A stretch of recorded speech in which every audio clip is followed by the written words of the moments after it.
A man sneaks after his prey. 2 days ago, he spotted the tracks of a kudu and has been stalking it ever since. 6 hours ago, he tracked it down and spotted the animal in the Kalahari Desert's shrubs in southern Africa. With his poisoned arrowhead, he loosens a bolt and gives chase. He runs after the animal for hours, which eventually collapses from the poison and exhaustion. He stands over his kill and thanks it for its life. He feeds the animal its last meal of grass and rubs the saliva from its mouth on his aching legs. Tonight, his tribe will feast. This scene could be from 30,000 years ago or yesterday. It doesn't matter. The tribe is the same. They are the Sand People.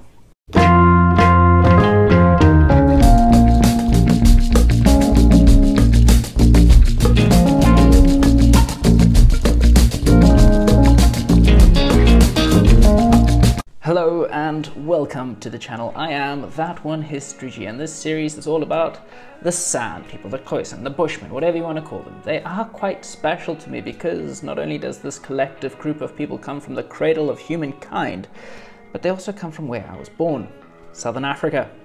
They are the oldest known tribe in the world, and amazingly, they still continue on to this day, despite a number of political, figural, and literal walls that they have to overcome.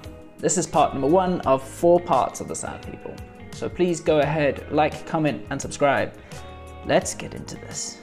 If you're a working man or woman, you probably work around 8 hours a day, 5 times a week, just like me, meaning that you work 40 hours a week. So you can buy goods, you can buy food, you can live, you can pay rent, pay a mortgage, have material things, and other expenses in the pursuit of happiness. Now I want you to imagine a work week that lasts 19 hours. This isn't some type of ad. You work 19 hours and you don't really own anything because it's a burden for you.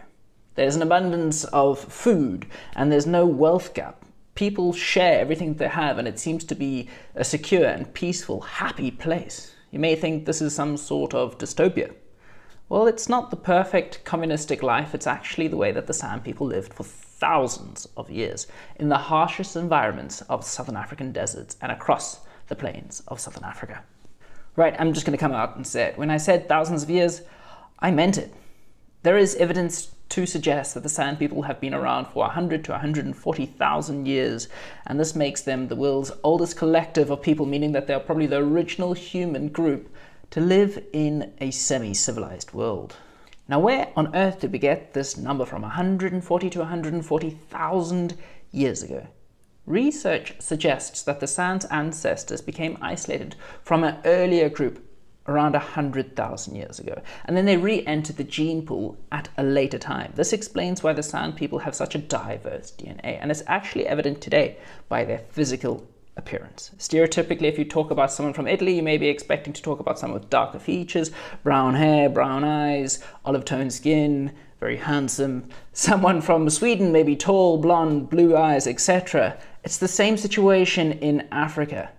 Stereotypically, people look different depending on where they are from because of the common DNA strands in that era. The San of pre-colloquial South Africa lived throughout the region. Late Stone Age, 40,000 years ago, sites and artifacts have been found all across South Africa in the cool climates of the Lesotho Mountains, in the dry Karoo and the wet subtropical KwaZulu-Natal, as well as the Namib and Kalahari deserts.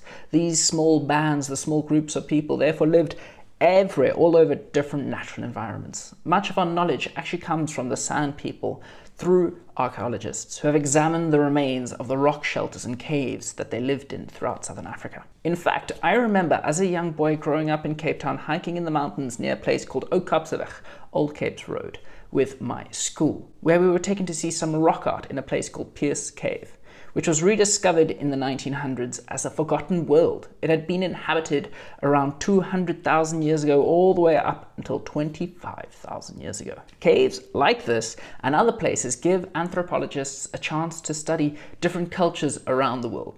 They give us clues about the lifestyle of the Sand group over a long period of time, even though we can't be exactly sure to what extent things have changed over thousands of years. However, it's not only through anthropology that we can gain insight to the Sand. The San are still around today, and they have oral traditions and histories that are older than anyone's. So let's start talking about the society. The economy of the San was closely linked to their natural environment in which they lived. South Africa is a large and dry country, and it has unreliable and low rainfall. 2/3 of the country is unsuitable for crop cultivation, and it has sparse vegetation, and it can't sustain large amounts of cattle farming. Pre-colonial South Africa did, however, have an abundance of wildlife, which frequently migrated wherever it rained, where they could find good grazing grounds. The natural environment also offered a variety of different plants, berries and bulbs, which were a potential source of food for both animals and people. The San, therefore, were hunter-gatherers.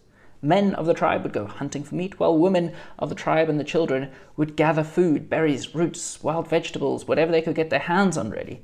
And it was actually the gatherers, the women and the children, that would provide 70% of their food, using weighted digging sticks to dig up roots and bulbs. However, not all plant foods were of equal value. Some foods were prized for their wide distribution, their abundance, their ease in which they could be collected, or the seasons in which they grew. In desert areas, for example, water-bearing roots enabled the San to survive for weeks without no standing water.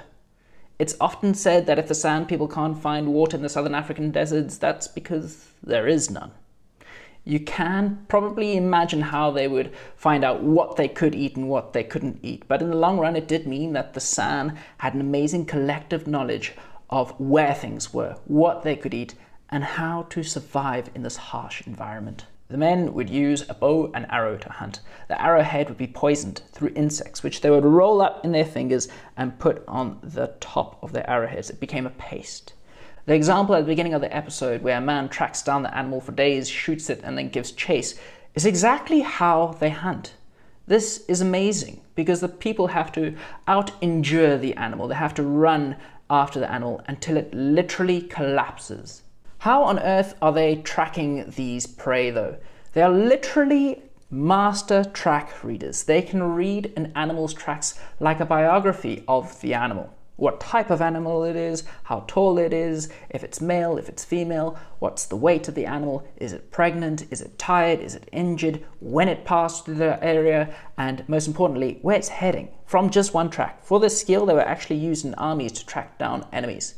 If a San hunter were to say that a 2-year-old female springbok who is pregnant and injured on the back right foot passed through this area 3 hours ago and is heading to such and such watering hole, the likelihood of that animal being there is extraordinarily high.